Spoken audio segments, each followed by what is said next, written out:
Assalamualaikum warahmatullahi wabarakatuh. Selamat berjumpa di UMY MOOCs. Perkenalkan saya Ardi Surwanti yang pada video ini akan membahas topik tentang capital budgeting atau penganggaran modal yang merupakan bagian dari mata kuliah manajemen keuangan. Sebagai seorang manajer keuangan dituntut untuk dapat memiliki kemampuan menentukan keputusan investasi, keputusan pendanaan, dan keputusan dividen. Salah satu keputusan investasi adalah bagaimana perusahaan menentukan keputusan investasi pada aset jangka panjang. Pada video ini akan dibahas berbagai metode yang digunakan untuk melakukan penilaian kelayakan investasi pada aset jangka panjang tersebut. Capital budgeting adalah suatu perencanaan investasi pada aset jangka panjang atau aktiva tetap.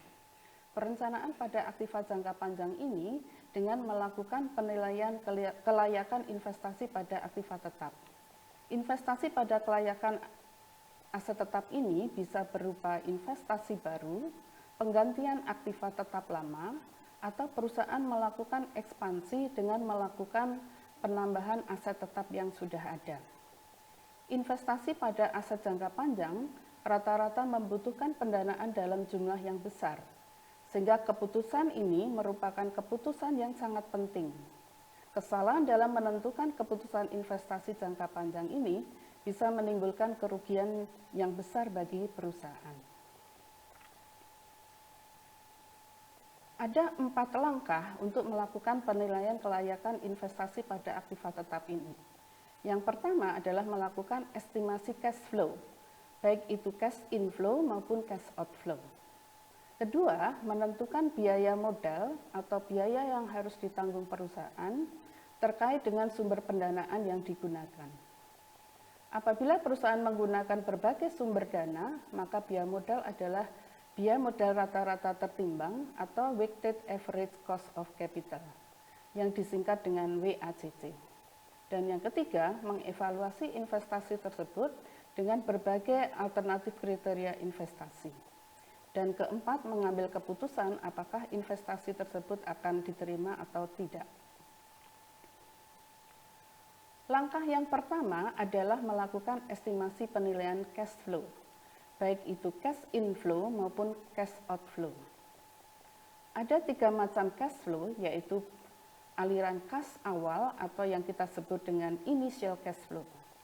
Initial cash flow adalah merupakan cash flow untuk mendapatkan aktiva tetap atau merupakan besarnya nilai investasi pada aktiva tetap.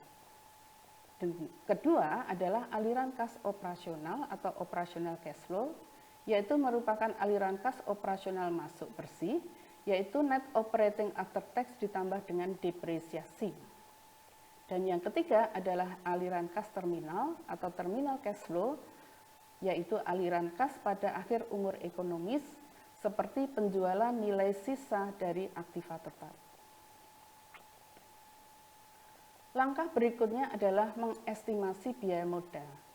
Biaya modal adalah biaya yang harus dikeluarkan perusahaan karena perusahaan menggunakan sumber pendanaan yang digunakan untuk mendanai investasi tersebut. Sumber pendanaan perusahaan bisa berupa hutang dan ekuitas atau modal sendiri. Apabila perusahaan menggunakan beberapa sumber pendanaan, maka biaya modal adalah biaya modal rata-rata, yang besarnya merupakan proporsi sumber dana yang digunakan dikalikan dengan biaya modal individualnya. Langkah berikutnya adalah mengevaluasi investasi tersebut dengan beberapa kriteria investasi.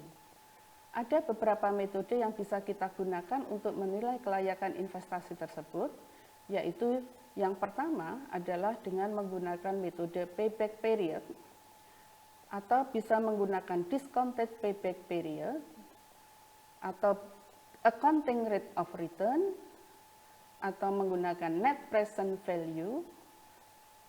Berikutnya adalah internal rate of return, profitability index, modified internal rate of return. Masing-masing metode ini akan kita bahas satu persatu bagaimana teknik analisisnya dan bagaimana keputusan investasi akan diambil. payback period dan discounted payback period ini ingin melihat seberapa lama investasi itu bisa kembali.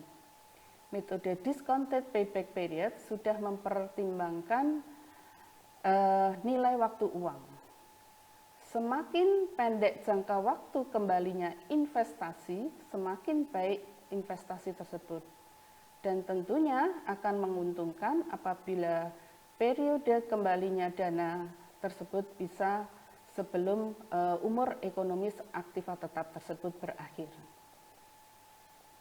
Formula dari metode ini adalah jumlah tahun sebelum full recovery ditambah dengan unrecovered cost dibagi dengan cash flow pada saat full recovery. Metode accounting rate of return digunakan untuk menilai apakah rata-rata keuntungan sesudah pajak selama usia investasi apabila dibandingkan dengan pengeluaran investasinya apakah lebih besar atau lebih kecil. Semakin besar nilai ARR, semakin baik investasi tersebut. Metode ARR menggunakan keuntungan sesudah pajak dibagi dengan rata-rata nilai buku investasi selama usia investasi. Metode ini juga tidak mempertimbangkan nilai waktu uang. Metode ini juga belum menentukan cut-off rate yang menjadi justifikasi teoritis yang kuat. Metode berikutnya adalah net present value. Net present value adalah present value aliran kas masuk dikurangi dengan present value kas keluar. Metode ini telah mempertimbangkan nilai waktu uang. Keputusan investasi adalah sebagai berikut. Apabila nilai NPV ini lebih besar dari 0, maka usulan investasi aktiva tetap ini akan diterima. Dan sebaliknya apabila NPV menunjukkan negatif, maka usulan investasi ini sebaiknya ditolak. Metode berikutnya adalah internal rate of return atau IRR. IRR adalah tingkat diskonto atau discount rate yang menyamakan present value aliran kas masuk dengan present value aliran kas keluar. Keputusan investasi berdasarkan metode IRR ini, apabila nilai IRR lebih besar dari tingkat keuntungan yang disyaratkan, maka usulan investasi akan diterima. Sebaliknya, apabila IRR lebih kecil dari tingkat keuntungan yang disyaratkan, maka usulan investasi tersebut sebaiknya ditolak. IRR ditentukan dengan menggunakan trial and error atau dengan menggunakan kalkulator keuangan atau Excel. Metode berikutnya adalah profitability index, yaitu present value aliran kas masuk dibagi dengan present value aliran kas keluar.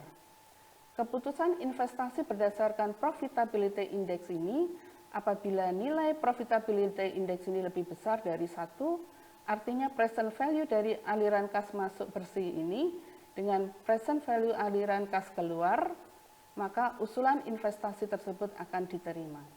Dan sebaliknya apabila profitability index lebih kecil dari 1, maka usulan investasi itu akan ditolak. Metode yang berikutnya adalah Modified Internal Rate of Return atau MIR, adalah tingkat diskonto yang menyamakan present value dari aliran kas masuk yang di future value kan dengan present value dari initial cash flow. MIR ini dibuat untuk menghilangkan kelemahan dari metode IRR. Sementara angka MIR yang dihasilkan akan mirip dengan IRR. Keputusan investasi akan dilakukan apabila MIR ini menunjukkan angka lebih besar dari tingkat keuntungan yang disyaratkan. Sebaliknya, apabila kita menggunakan metode MIR ini, apabila nilai MIR ini menunjukkan lebih kecil dari tingkat keuntungan yang disyaratkan, maka usulan investasi tersebut akan ditolak. Demikian pembahasan tentang penganggaran modal atau capital budgeting dan gambaran metode-metode yang bisa digunakan untuk melakukan penilaian kelayakan investasi pada aktiva tetap yang dapat digunakan sebagai dasar pengambilan keputusan investasi. Terima kasih, semoga memberikan manfaat dan sampai jumpa pada video berikutnya. Wassalamualaikum warahmatullahi wabarakatuh.